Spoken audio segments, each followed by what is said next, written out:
Iran ने Israel पर हमला कर दिया, अब आएगा मज़ा। वो कौमें और वो मुल्क जो खामोश तमाशाई बने हुए थे एटमी ताकत के बावजूद, हम जैसे पाकिस्तानी चूड़ियाँ पहनने वाले लोग। तो अब अगर जो लोग समझते हैं कि अमेरिका ने इसराइल की हिमायत का ऐलान कर दिया और फ्रांस ने हिमायत का ऐलान कर दिया और बेशुमार ममालिक ने, यूरोपियन कंट्री ने ऐलान कर दिया इसराइल की हिमायत का, तो कुछ लोग समझते हैं इसमें इसराइल की कामयाबी, इसराइल का पलड़ा भारी है। लेकिन उनको ये नहीं पता कि इसका जो असल चैम्पियन, जो जिसको कहते हैं ना मैन ऑफ द मैच खिलाड़ी, जो वो अगर इसमें कूद गया तो ये अमेरिकन और फ्रांस और बरतानिया सबके नाको चने चबवा देगा। और वो यकीनन आने वाले वक्तों में आप देखना कि वो ऐलान करेगा कि वो ईरान का साथ देगा और फ़लस्तीनियों का साथ देगा। उस मुल्क का नाम है अफ़गानिस्तान।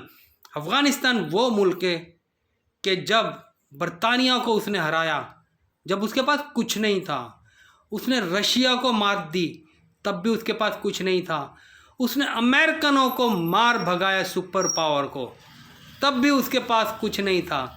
और आज अफ़गानिस्तान के पास पता है कितने क्या है? अमेरिकन CIA की रिपोर्ट के मुताबिक 700 अरब डॉलर का जो असला, जो जदीद असला छोड़ के अमेरिकन भागे थे, 700 अरब डॉलर का जदीद असला जो ना पाकिस्तान के पास है ना इंडिया के पास है, जो अमेरिकन अपना साथ लेके आए थे, वो तमाम इक्विपमेंट, वो तमाम ख़ास स्पेशल असला जो अब तक उन्होंने किसी को नहीं दिया था, वो तमाम चीज़ें जब वो छोड़ के अफ़गानिस्तान से भागें तो बहुत बड़ी कीमत है, 750 अरब डॉलर। आप कैलकुलेट करें इस मालियत का असला जदीद वो जब छोड़ के अफ़गानियों के पास छोड़ के गए, उन्हीं तालिबान के पास जिन्होंने निहत्ते स्टिंगर और क्रूज़ मिज़ाइल के साथ रशिया के तैयारे गिराए थे।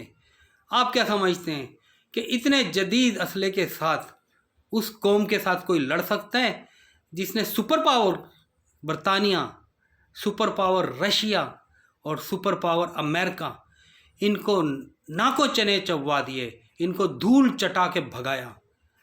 अगर वो खड़ा हो गया और इंशाअल्लाह आने वाले वक्तों में वो साथ खड़ा होगा फ़लस्तीन के और ईरान के और मुसलमानों के, ये हो ही नहीं सकता कि अफ़गानिस्तान, ये जो अफ़गानियों को लड़ाया गया है ना, ये जो प्लानिंग थी ये भी अमेरिका की पहले से, जिस तरह अफ़गानियों को निकाला गया है, ये प्लान था कि पाकिस्तानियों को डॉलर देके फिर लड़वाया जाएगा अफ़गानियों से।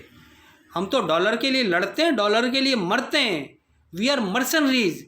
हम किराए के कातिल, किराए के गुंडे। हम चाहें तो 1965 में जो जॉर्डन भेजा था वफ्द ज़िया-उल-हक क़यादत में, तो पैसे लेके गए थे मारने मुसलमान, निहत्ते मुसलमानों को। तो इसी तरह हर जगह हम जाते हैं, लेकिन हम हक़ के लिए नहीं लड़ते, हम सच के लिए नहीं लड़ते। हमने एटम बम पता नहीं किस लिए बनाया है। मैं सैल्यूट करता हूँ ईरान को, ईरानी कौम को। ये होती है कौम, ये होते हैं मुसलमान। और अगर ख़ान आज अगर बाहर होता तो ख़ान का भी इसराइल के अगेंस्ट होता और मुस्लिम उम्मा को ख़ान यूं एक मुट्ठी की तरह कर लेता, तमाम लोगों को खड़ा कर देता, चाहे वो सऊदीया होता या इराक़ होता या तुर्की होता या कोई और मुल्क होता, तमाम ममालिक को, क्योंकि उसमें एक सलाहियत थी, उसे समझाना आता था। वो पर्ची वाला प्राइम मिनिस्टर नहीं था जो लोग पर्चियाँ इस्तेमाल करते हैं। जब आपके पास विजन ही नहीं होगा, ना आपकी एजुकेशन होगी, तो वो कहते हैं ना ये पढ़े लिखे हैं और ना ही पढ़ना चाहते हैं। ये इमरान खान का कॉल था ना। तो इस तरह के पर्ची वाले प्राइम मिनिस्टर जिनके पास कुछ होगा ही नहीं बोलने को, वो क्या बोलेंगे? वो इस तरह के लोग कहीं जाना ही पसंद नहीं करते। किसी भी सेमिनार में, किसी भी बड़ी जगह ये लोग अवॉइड करते हैं। जब आपकी ये ऊपर का टॉप का मरला खाली होता ना, टॉप मंजिल जो आखिरी बिल्कुल टॉप की आपकी डबल लास्ट स्टोरी, तो टॉप रूफ, उसमें अगर आपके पास होता ही कुछ नहीं है ना बोलने के लिए, बताने के लिए, तो आप अवॉइड करते हो इस तरह के सेमिनार, इस तरह की बड़ी बड़ी बैनुल-अक़वामी, जिस तरह अक़वाम मुत्तहिदा के प्रोग्राम होते हैं। क्योंकि आप तो पर्ची वाले प्राइम मिनिस्टर हो, या आप डिक्टेशन जो आपको इस्टेब्लिशमेंट दे देती है पूरा रट्टा लगा के कि बोलो भाई, बस ये हमने बोला, ये पॉलिसी है। अरे खान की तरह थोड़ी पर्चा फाड़ के साइड में रख देता है, या भुट्टो की तरह अपनी मर्ज़ी से फिलबदी बोलने वाले बहुत कम लोग होते हैं। और इंशाअल्लाह अल्लाह ने चाहा तो खान भी आएगा, लेकिन आने वाले वक्तों में आप देखिएगा उठेगा अफ़गानिस्तान और इंशाअल्लाह इस इसराइल को धूल चटाएगा अफ़गानिस्तान तालिबान, क्योंकि किसी मुल्क में इतनी ताकत नहीं है जो अफ़गानियों में है। ये खड़े हो गए ना, आप पूछें जाके इंडिया, वो कहते हैं वाह क्या कौम है, क्या अफवाज है उधर की, और क्या तालिबान है। हम तो किराए के कातिल हैं, पिट्ठू हैं हम, ना हमारे मुंह में ज़बान है, ना हमारे सर में ब्रेन में कोई दिमाग है जो हम तो डिक्टेशन लेते हैं ना। We are just like a puppet. हमारी डोरें वाशिंगटन में हैं, वो खींचते हैं हमें, वही चलाते हैं पुतलियों की तरह, कठपुतलियों की तरह। जबकि हम पूरे इस्लामी दुनिया का वाहिद एटमी ताकत हैं। क्या फ़ायदा ये एटमी ताकत बनने का, क्या मिला? और जिन्होंने एटमी कुव्वत बनाया उनको क्या मिला? बहुत बड़ा ये एजाज़ होता है जब इंडिया के अबुल कलाम ने एटम बम बनाया, इंडिया को दिया, तो उन्होंने एजाज़ी तौर पे सदर बना दिया उसको, इतनी इज्जत दी। हमें जिसने एटम बम दिया छोड़ के आया पूरा यूरोप, और स्टार्टिंग सैलरी थी डॉक्टर अब्दुल कदीर ख़ान की, स्टार्टिंग सैलरी थी 3,000 रुपये।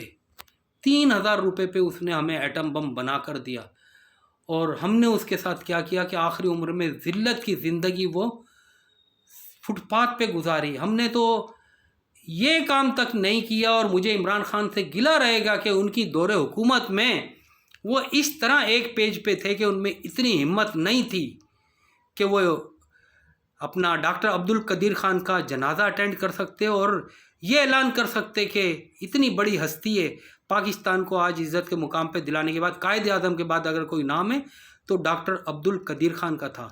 उनको कायदे आज़म के मज़ार के अहाते में दफनाना था, ये उनका हक़ था। क्योंकि हमने तो जो 71 की जंग में हमने 90,000 फ़ौजी सरेंडर किए थे, किस वजह से किए थे? उसके बाद अगर हमारी फ़ौज खड़ी हो गई और आंख दिखाकर इंडिया से लड़ती है और उनको डराती है, तो वो सरेंडर होने के बाद पहली मर्तबा ये हमें हक़ तो डॉक्टर अब्दुल कदीर ख़ान के एटम बम से मिला था, ये ताकत, ये पावर, कि हम आँखों में आँखें डाल के इंडिया से कहते थे कि भाई वो वक्त गुजर गया जब आपने हमारी पेंटें उतारी थी। 90,000, 90,000 हिस्ट्री में कभी भी ये सरेंडर, इतना सरेंडर हुआ ही नहीं है। पूरी इंसानी तारीख का सबसे बड़ा सरेंडर है ये कि आप देखें, अगर गैर बंदूक के भी अगर आप लड़ते तो 2 हाथ, 90 लाख का मतलब क्या है? 90 लाख इंसानों का मतलब है कि आपके 1 करोड़ 80 लाख हाथ हैं आपके पास, और 1 करोड़ 80 लाख टांगे हैं, और दांत अलग हैं। अगर आप काटने पे आ जाएं तो काट भी सकते हैं, और बंदूकें भी हैं, अगर वो खाली भी हैं तो भी डंडे का काम करेंगी। फिर भी अगर आप सरेंडर करते हैं और उसके बाद अगर आप लोगों को कोई इज़्ज़त दिलाता है, तो डॉक्टर अब्दुल कदीर ख़ान, उसके साथ हमने क्या किया।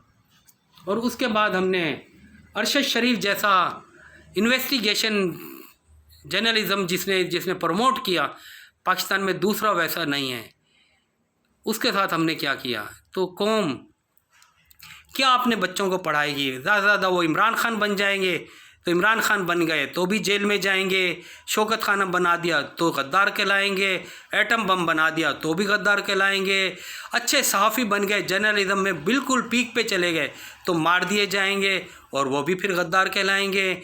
और हम अगर हमारी बेटी कोई डॉक्टर आफिया की तरह कामयाब हो जाती है तो डॉक्टर आफिया की तरह उसको भी मुल्क बदर कर दिया जाएगा। और आज ग्वांटानामो बे में वो कसम पुरसी की किस तरह से ज़िंदगी गुजार रही है पिछले 20 सालों से, वो तो आप और हम जानते हैं। तो क्या फ़ायदा अपने बच्चों को पढ़ाने का, लिखाने का, स्कूल भेजने का, आला तालीम करने दिलाने का?